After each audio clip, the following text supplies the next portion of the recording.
bus and we're traveling in rural areas, or when I get back to my hotel at night, and I turn on the TV and there you are, and John McCain and Governor Palin are on the stage. No. They're, by the way, they're both decent people. And John turns to Governor Palin and says, "Hey, Maverick." She goes, "Hey, Maverick." These guys are the Mavericks, right? Well, as one of my closest friends in the Senate, and his family's been close to mine and mine to theirs for years. We're raised in the same street in North Washington Avenue up in Scranton, Pennsylvania. A guy named Bobby Casey. Bob Casey made famous, to paraphrase him, he says, "You can't call yourself a maverick when all you've been the last 8 years is a sidekick."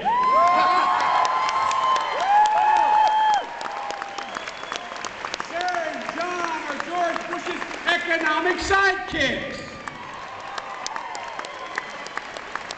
Look, if you give Barack and me the honor of serving as your president and vice president, here's what we're going to do, and it's just straight up.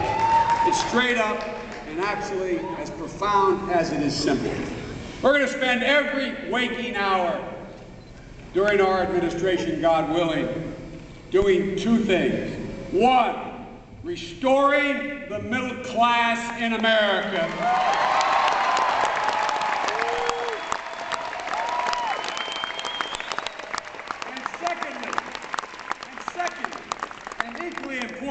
For this beautiful little 8-year, 9-year-old girl here and this young man who looks to be about 14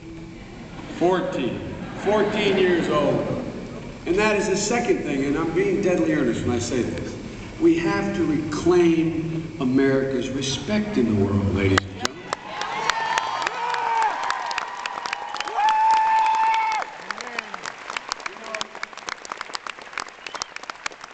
If you want to lead, you have to be respected. And we're the only nation, it sounds chauvinistic, but we're the only catalyst in the world that has the potential to take this world off the course it's on in the 21st century. And folks, the first step in reclaiming that leadership is to end this war in Iraq.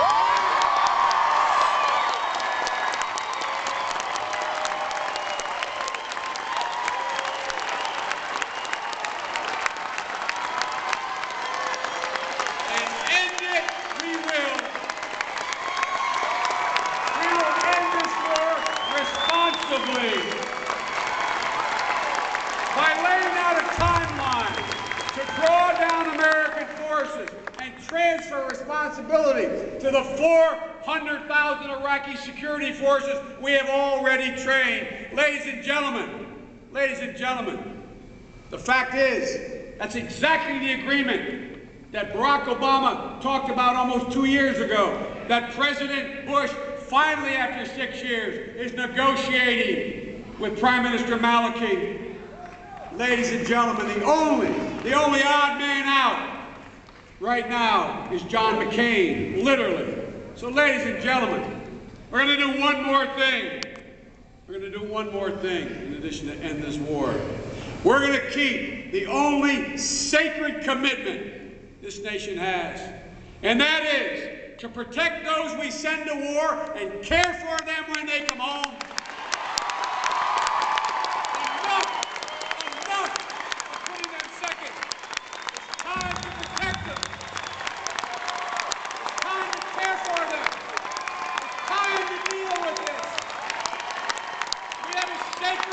Obligation.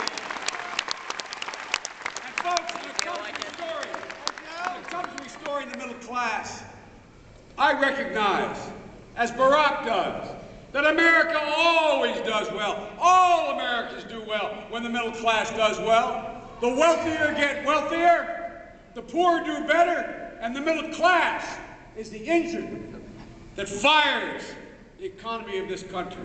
Yes, ladies and gentlemen,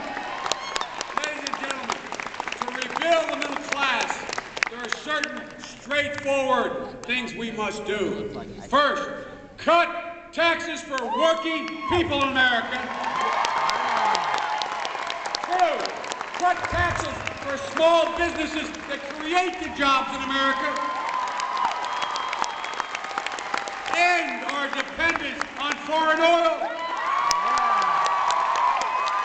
Invest in rebuilding America, its infrastructure, roads, water, bridges, creating 82,000 new jobs here in Pennsylvania alone. And ladies and gentlemen, to remain competitive and to be fair, make sure every American has available, affordable health care.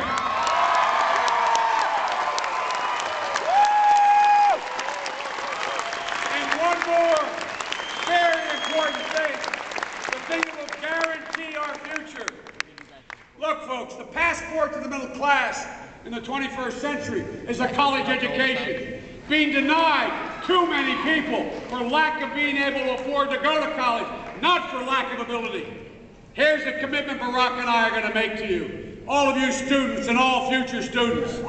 You serve your country, not just in the military, but in underserved communities, hospitals, schools, senior centers. We will get you to college.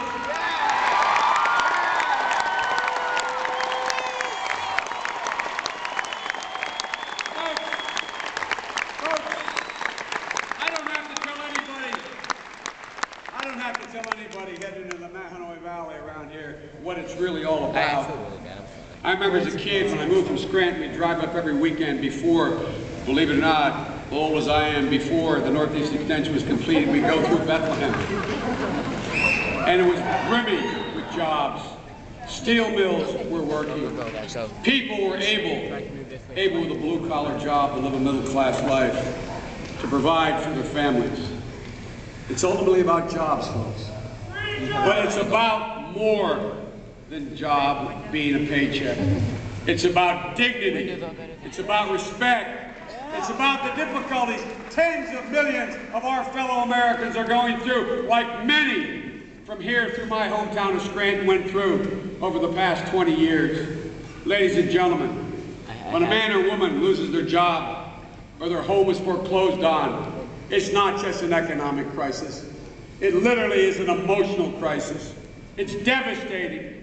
It's about having to make that very long walk up a short flight of stairs to your child's bedroom to say, honey, I'm so sorry.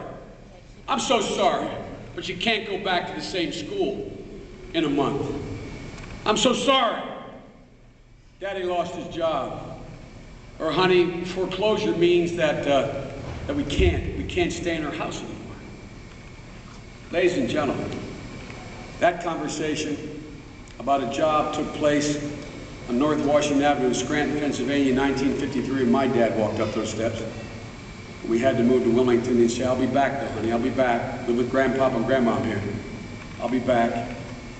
I'll find a place. A lot of people have been through this. But ladies and gentlemen, just recently in this state, 35,000 Pennsylvanians have had their homes foreclosed on. They've had to have that conversation. Folks, I grew up in Scranton in a place called Claymont, Delaware. When I moved to Claymont from Scranton in 1953, it was a vibrant steel town, Worth Steel. There was an entire community that had several thousand people. It was called Worthland, where all the housing for all the steel workers. It was vibrant, it was alive. I watched as a kid, went to school in that town, went to grade school and high school in that little town. And I watched it change. I watched people's dreams being crushed. But I also watched another thing, the same thing you have in this area.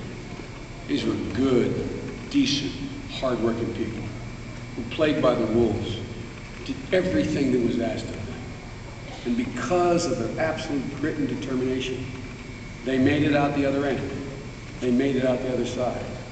But ladies and gentlemen, too many Americans are going through that right now. And folks, we cannot wait. We cannot wait till, God willing, we are inaugurated on January 20th to do something. There's thousands of people, millions of people literally hanging by their fingernails right now, who've done it all right. They've done everything right. And ladies and gentlemen, they need help now. And I got a simple proposition.